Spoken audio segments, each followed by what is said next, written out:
The Honourable Leader of the Opposition.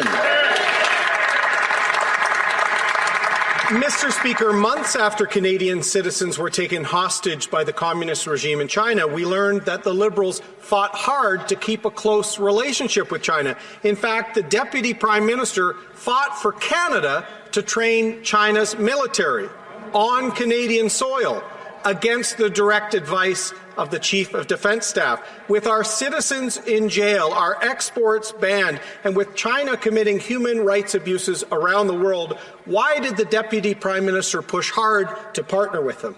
Honourable Deputy Prime Minister.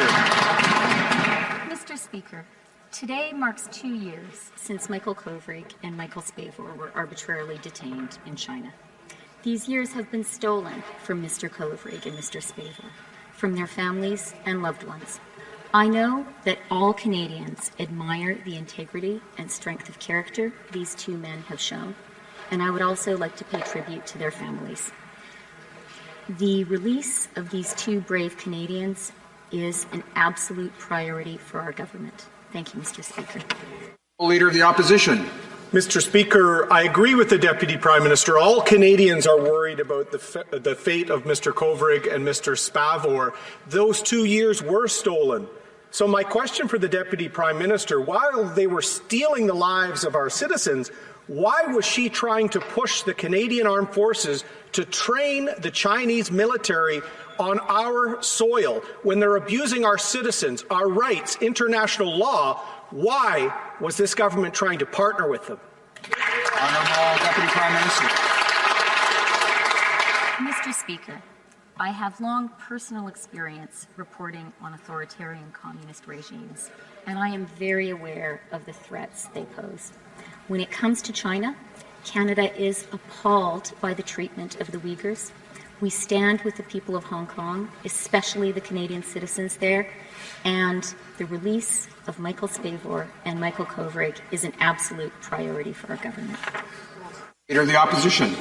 Mr. Speaker, the minister's actions never match those fine words. That's the problem with this government.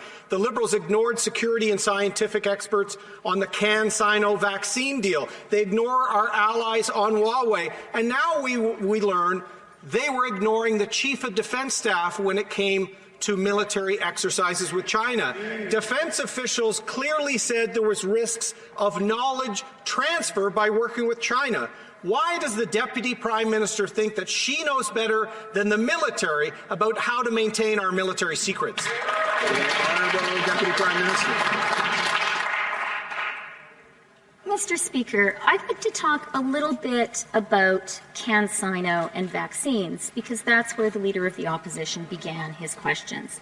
And let me just say, I understand why the Leader of the official opposition is worked up about vaccines. And that's because he and his party spent weeks trying to scare Canadians into believing we were at the back of the line. Instead, Canada has the most robust vaccine portfolio in the world. Vaccines arrive next week, and the Pfizer vaccine has been approved. The Leader of the official opposition would do better to confront the anti-vax. L'honorable chef d'opposition.